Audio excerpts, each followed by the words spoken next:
I've enjoyed this host home more than any of the other ones on the trip so far. It's just felt like home.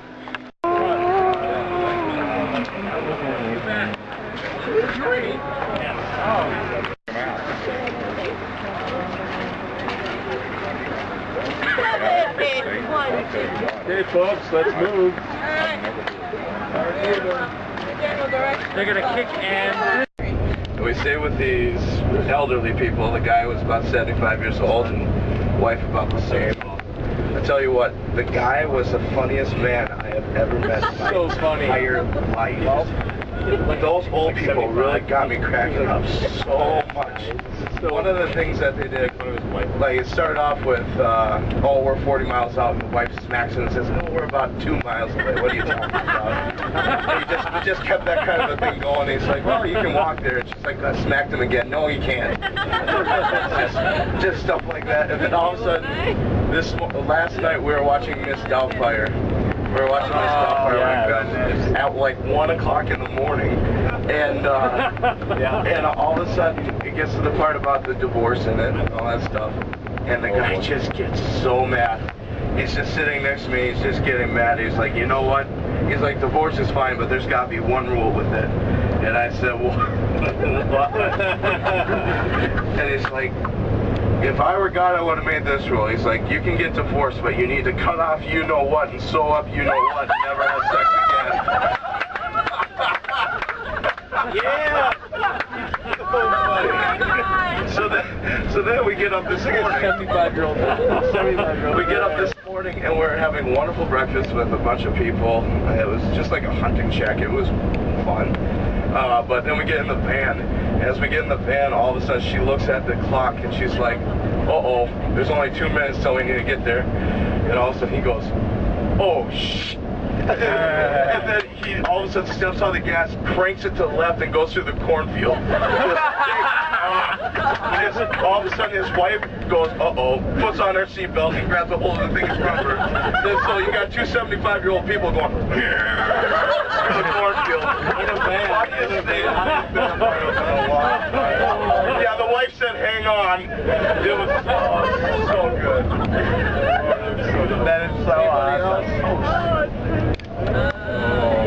And now it's time for everyone's favorite, the Josh and Mitch Show. And then Jeff Goldblum could be there somewhere and Courtney would flip out.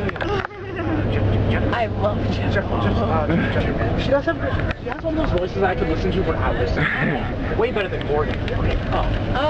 No. He's the narrator for everything. And that's okay with me because I could listen to Morgan Freeman for hours. You get to a point where it's like, why is Morgan Freeman in this movie? Like, does he do it from like his breakfast table? Like he's having some Lucky Charms. He's like, it was 1986. Morgan Freeman. Do you think he just wakes up with like 30 scripts and goes, oh, this one looks like a bomb, I'll take it. Yeah. Let's turn it into a Grammy. Stuart Little 4. Stuart Little 16. Revenge of the Mouse. The cat came back. I don't remember anything about that movie. I remember the cat. I remember Michael J. Fox voiced him. I remember that Hugh Laurie was the father. And the mom was... I don't remember that. Crush on. What's her name? She was actually married to Jeff Goldblum. Was she? Are you serious? Oh dear Courtney, you need help. So today, we only have a 4-hour drive and no concert. And we get a 45-minute lunch stop. So a much more manageable pace today than it has been in the past couple days. Arcade games, gambling, adult products. Very fitting. It's super awesome to not have to worry about singing tonight. He said, well, I'm supposed to do this assignment for nurses training for in class. He said, I'm supposed to interview an old person. I said, Justin! You should say, senior citizen in Wisconsin, old person.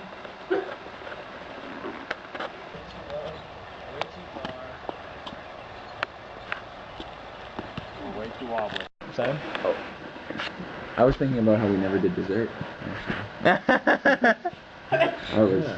I'm ready for your dessert anytime. Ooh, maybe after this round. Okay. Yeah, let's go after this round. All right. Ready and go. All right. Bananagram. Bananagram. Yep. Bananagram. Bananagram. Come on. Bananagram.